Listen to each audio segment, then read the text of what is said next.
1 Samuel chapter 12. Samuel's farewell address.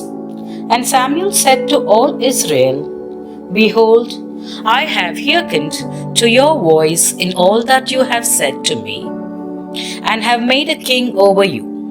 And now, behold, the king walks before you, and I am old and grey, and behold, my sons are with you. And I have walked before you from my youth until this day. Here I am, testify against me before the Lord and before his anointed. Whose ox have I taken? Or whose ass have I taken? Or whom have I defrauded? Whom have I oppressed? Or from whose hand have I taken a bribe to blind my eyes with it? Testify against me, and I will restore it to you. They said, You have not defrauded us, or oppressed us, or taken anything from any man's hand. And he said to them, The Lord is witness against you, and his anointed is witness this day, that you have not found anything in my hand. And they said, He is witness. And Samuel said to the Lord is witness, who appointed Moses and Aaron, and brought your fathers up out of the land of Egypt.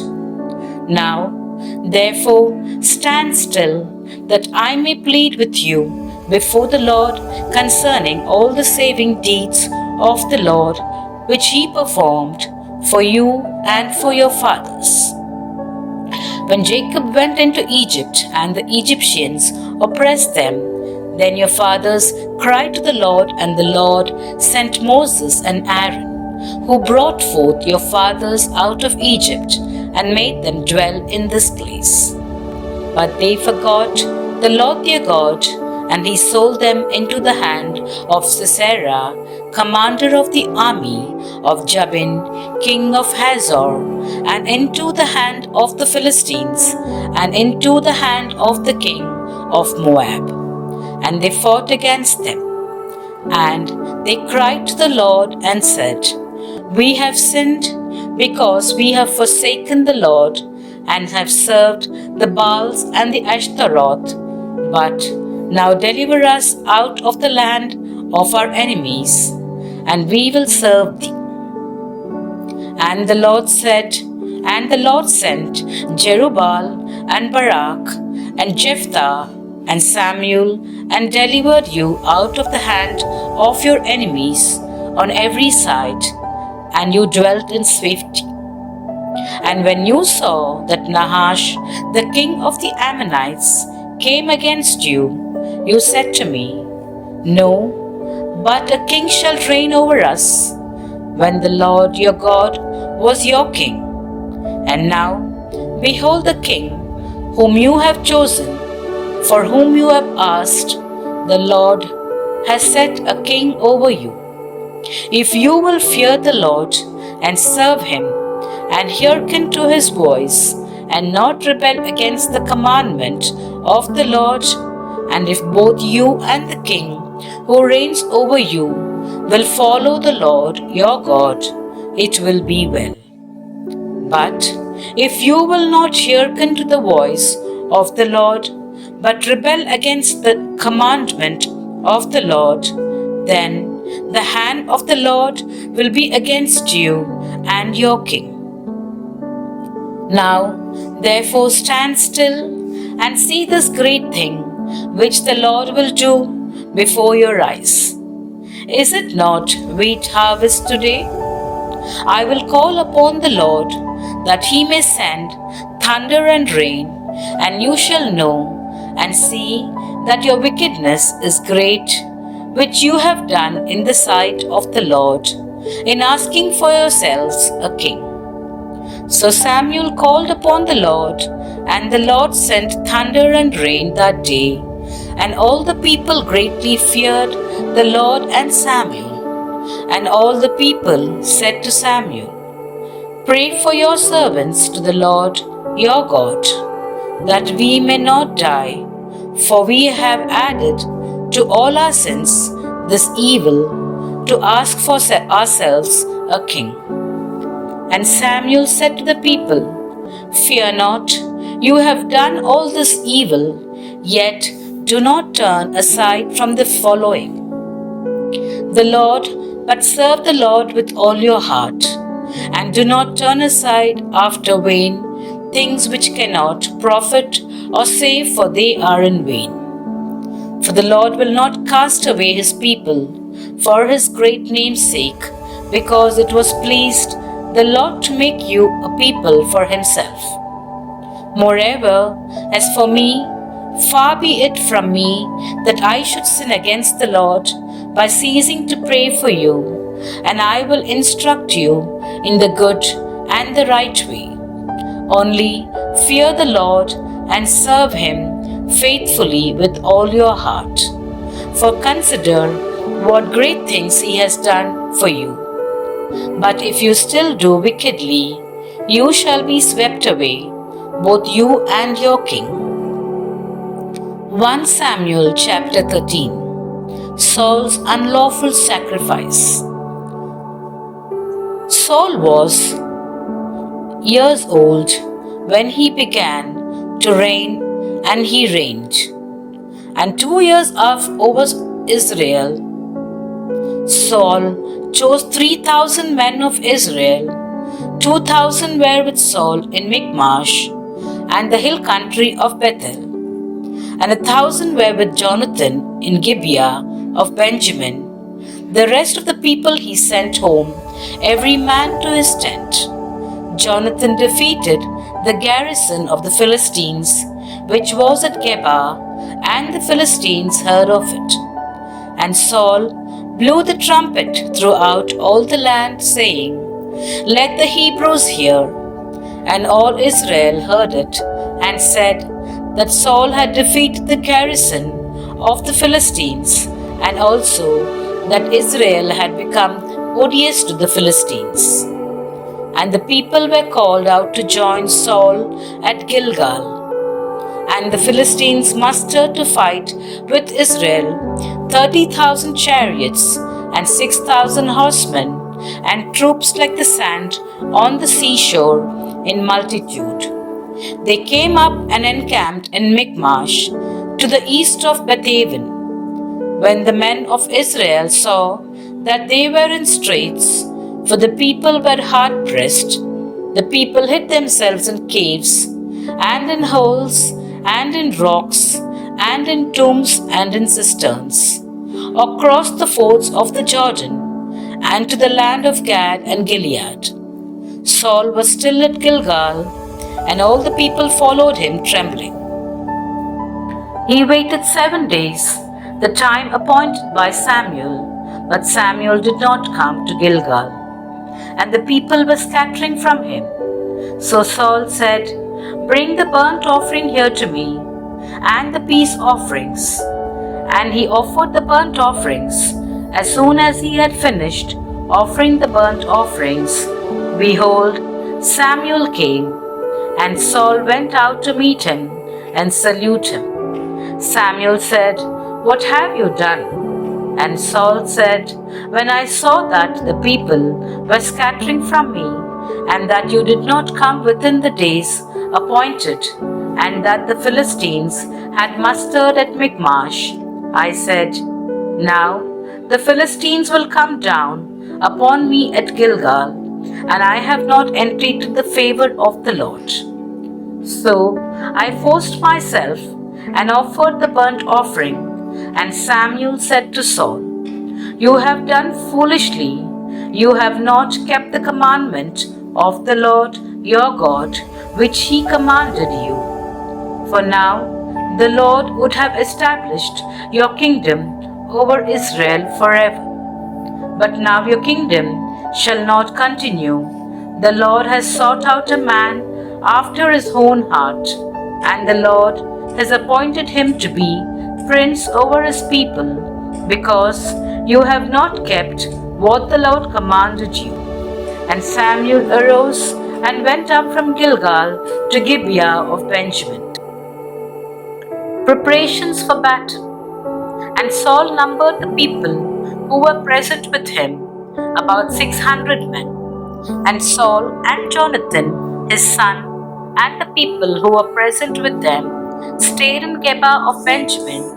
But the Philistines encamped in Michmash, and raiders came out of the camp of the Philistines in 3 companies, one company towards Opera to the land of Shoal, another company towards Bethhoron, another company turned towards the border that looks down upon the valley of Zeboim towards the wilderness.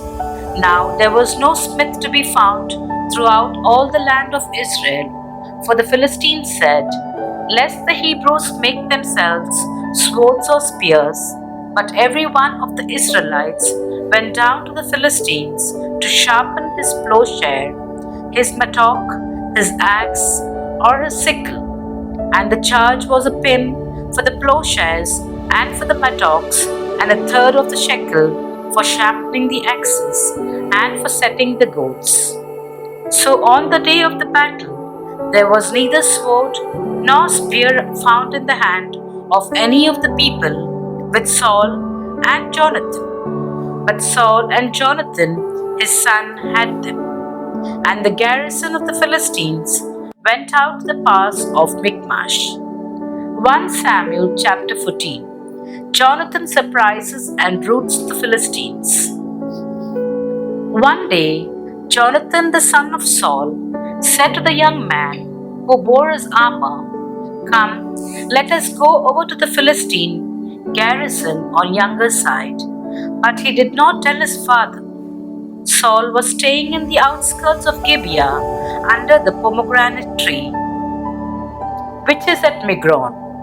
The people who were with him were about 600 men, and Ahijah the son of Ahitub, Ichabod's brother, son of Phinehas, son of Eli, the priest of the Lord in Shiloh, wearing an ephod, and the people did not know that Jonathan had gone. In the pass by which Jonathan sought to go over to the Philistine garrison, there was a rocky crag on the one side and a rocky crag on the other side. The name of the one was Bozez, and the name of the other Sina. The one crag rose on the north in front of Michmash, and the other on the south in front of Geba. And Jonathan said to the young man who bore his armor, "Come, let us go over to garrison of these uncircumcised. It may be that the Lord will work for us. For nothing can hinder the Lord from saving by many or a few." And his armor bearer said to him, "Do all that your mind inclines to.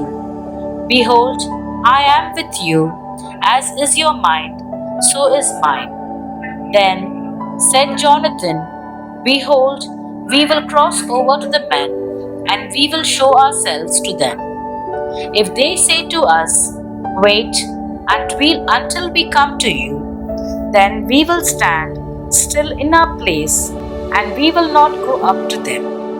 But if they say, 'Come up to us,' then we will go up, for the Lord has given them into your hand, and this shall be the sign to us."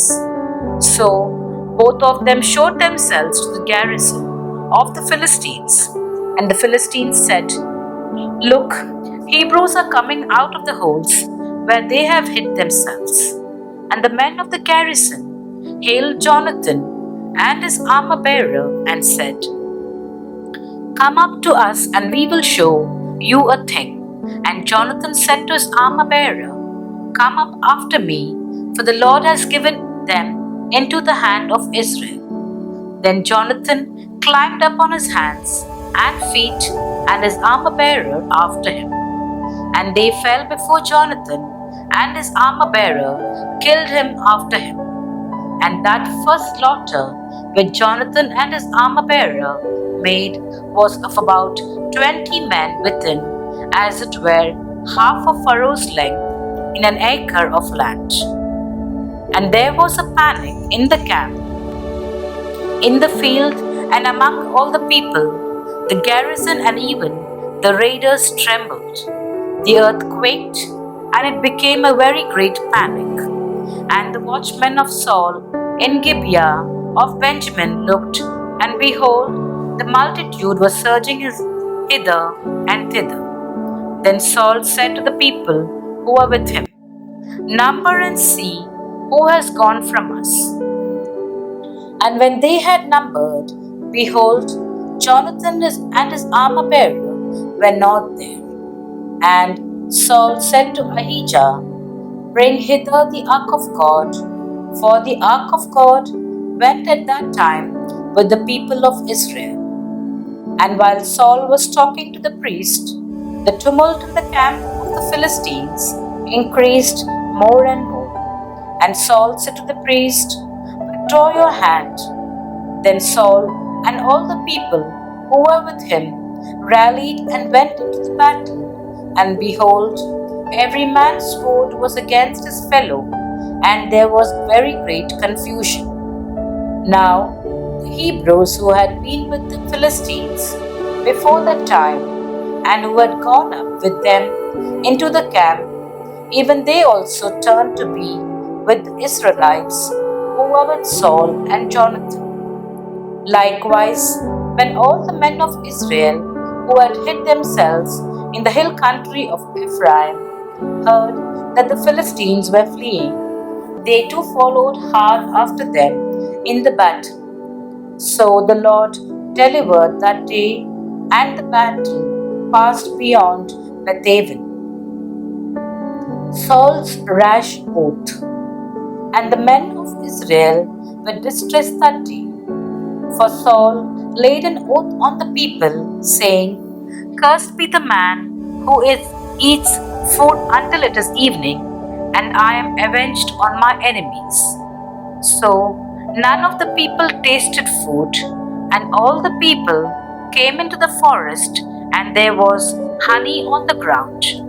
And when the people entered the forest, behold, the honey was drooping, but no man put his hand to his mouth, for the people feared the oath. But Jonathan had not heard his father charge the people with the oath. So he put forth the tip of the staff that was in his hand, and dipped it in the honeycomb, and put his hand to his mouth, and his eyes became bright. Then one of the people said, Your father strictly charged the people with an oath, saying, Cursed be the man who eats food this day. And the people were faint. Then Jonathan said, My father has troubled the land. See how my eyes have become bright, because I tasted a little of this honey. How much better if the people had eaten freely today of the spoil of their enemies which they found, for now the slaughter among the Philistines has not been great.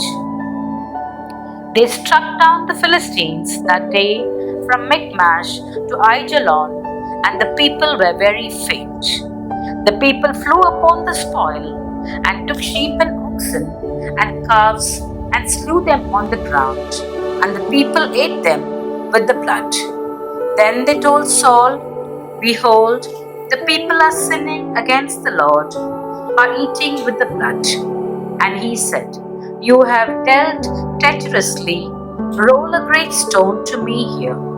And Saul said, Disperse yourselves among the people, and say to them, Let every man bring his ox or his sheep, and slay them here, and eat, and do not sin against the Lord by eating with the blood. So every one of the people brought his ox with them that night, and slew them here. And Saul built an altar to the Lord. It was the first altar that he built to the Lord. Jonathan in danger of. Then Saul said, Let us go down after the Philistines by night, and despoil them until the morning light. Let us not leave a man of them. And they said, Do whatever seems good to you. But the priest said, Let us draw hither to God. And Saul inquired of God, Shall I go down after the Philistines? wilt thou give them into the hand of Israel? But he did not answer him that day. And Saul said, Come hither, all you leaders of the people, and you see how the sin has arisen to me. For as the Lord lives, who saves Israel, though it be in Jonathan my son, he shall surely die. But there was not a man among all the people that answered him. Then he said to all Israel, You shall be on one side, and I and Jonathan my son will be on the other side. And the people said to Saul, Do what seems good to you. Therefore Saul said, O Lord God of Israel, why hast thou not answered thy servant this day? If this guilt is in me or in Jonathan my son, O Lord God of Israel, give Urim. But if this guilt is in thy people Israel, give Thummim.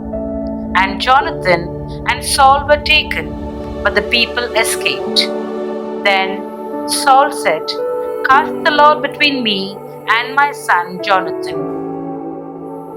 And Jonathan was taken. Then Saul said to Jonathan, Tell me what you have done. And Jonathan told him, I tasted a little honey with the tip of the staff that was in my hand. Here I am, I will die. And Saul said, God, do so to me, and more also. You surely shall die. Jonathan, then the people said to Saul, Shall Jonathan die, who has wrought this great victory in Israel? Far from it, as the Lord lives, there shall not one hair of his head fall to the ground, for he has wrought with God this day. So the people ransomed Jonathan that he did not die. Then Saul went up from pursuing the Philistines, and the Philistines went to their own place. Saul's continuing wars. When Saul had taken the kingship over Israel, he fought against all his enemies on every side, against Moab, against the Ammonites, against Edom, against the king of Zobah, and against the Philistines. Wherever he turned, he put them to the worse. And he did valiantly, and smote the Amalekites, and delivered Israel out of the hands of those who plundered him. Now the sons of Saul were Jonathan, Ishvi, and Malchishua, and the names of his two daughters were these. The name of the firstborn was Merab, and the name of the younger Michal. And the name of Saul's wife was Ahinoam, the daughter of Ahimaaz, and the name of the commander of his army was Abner, the son of Ner, Saul's uncle. Kish was the father of Saul, and Ner, the father of Abner, was the son of Abiel. There was hard fighting against the Philistines all the days of Saul, and when Saul saw any strong man or any valiant man, he attached himself to him.